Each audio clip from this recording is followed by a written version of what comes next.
আবারও একবার একটা মর্মান্তিক হামলায় কেঁপে উঠল দিল্লি। এই ঘটনাটা শহরের বুকে একটা নতুন ক্ষত ঠিকই, কিন্তু এটা আমাদের একটা বেদনাদায়ক অতীতের কথাও কিন্তু মনে করিয়ে দিচ্ছে।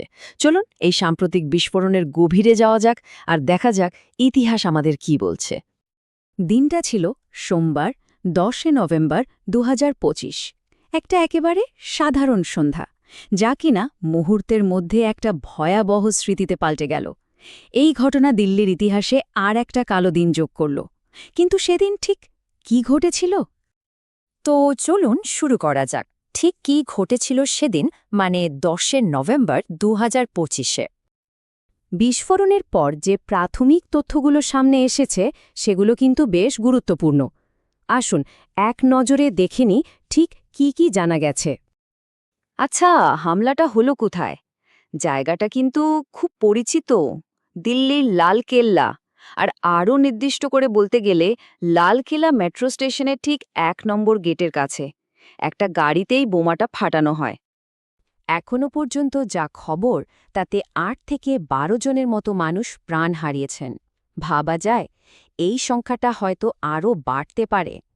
শুধু তাই না, আরও অনেকেই কিন্তু আহত, তাদের চিকিৎসা চলছে।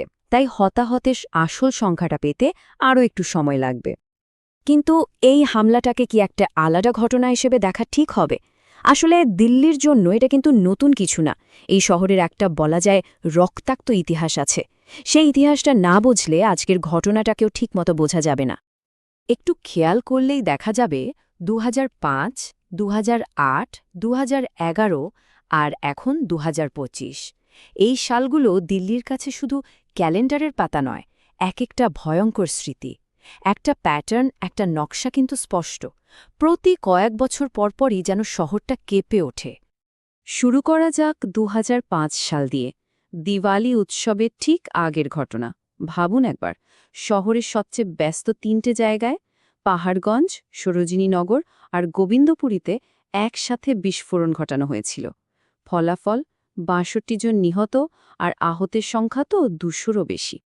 এর ঠিক ৩ বছর পর ২০০৮ সালে আবার একই ঘটনা। এবার টার্গেট ছিল কনাট প্লেস, কারোলবাগ, গ্রেটার কৈলাসের মতো জমজমাট বাণিজ্যিক এলাকাগুলো। সেই হামলায় প্রায় ২০ থেকে ৩০ জন মারা যান। তারপর ২০১১। এবার হামলার ধরনটা একটু অন্যরকম।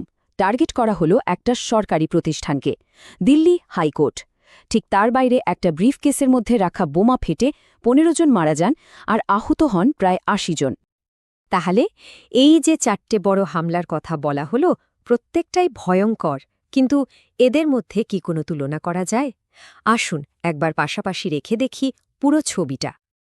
দেখুন, একটা জিনিস কিন্তু খুব স্পষ্ট। প্রতিটা হামলাতেই টার্গেট করা হয়েছে শহরের খুব চেনা, খুব গুরুত্বপূর্ণ জায়গাগুলো।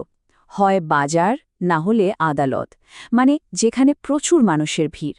হতাহতের সংখ্যায় কম বেশি থাকলেও ২০০৫ সালের দিওয়ালি হামলাটা ছিল সবচেয়ে ভয়াবহ। আর ২০২৫-এর এই ঘটনাটা যেন সেই পুরনো ক্ষতটাকেই আবার খুঁচিয়ে দিল। তো এত সব ঘটনা, এত তথ্য, সবকিছু মিলিয়ে আমরা কি বলতে পারি? কোন সিদ্ধান্তে আসা যায়? সবচেয়ে বড় যে কথাটা উঠে আসছে সেটা হলো ২০২৫ সালের এই হামলাটা হঠাৎ করে ঘটে যাওয়া কোনো ঘটনা নয়।